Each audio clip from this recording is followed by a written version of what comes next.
Bejn l-erba u l-ħamis f'pajjiżna ġew irreġistrati 4 każi ġodda ta' COVID-19 fil-waqt li fiequ 3 persuni biex bekk il-każi attivi telgħu għal 46.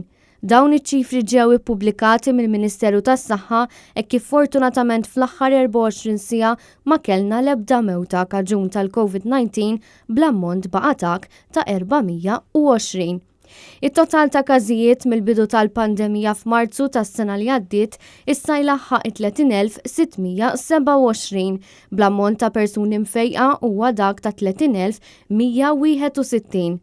Sa tlieta 325,891 persuna ħadu żewġ dożi tal-vaċċin għal kontra l-imxija. Intant f'pajjiżna mill-ħamis huwa permess li jitneħħew il-maskri f'postijiet pubbliċi minn dawk il-persuni li tlaqmu u għandhom iċ-ċertifikat tal-vaċċin. Dan jgħod biss meta l-persuna tkun weħeda jew inkella ma' persuna oħra. Tfal sa 12 sena li jkunu akkumpanjati minn persuna imlaqma biż-żewġ dożi għal kontra l-COVID-19 jistgħu jibqgħu mingħajr maskra. Meta wieħed joħroġ mingħajr maskra għandu jkun ċert li jżomm fuq il-karta tal-identità kif ukoll iċ-ċertifikat tal-vaċċin. U mill-ħamis ukoll f'Malta beda jiġi aċċettat iċ-ċertifikat tal-vaċċin minn nies li huma ċittadini fl-Unjoni Ewropea.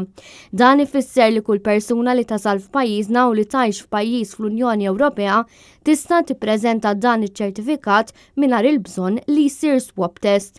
Min-naħa l-oħra kienu diversi persuni li esprimew id-diżappunt tagħhom għad-diżorganizzazzjoni min-naħa tal-Gvern fejn jidħol safar mir-Renju Unit lejn pajjiżna.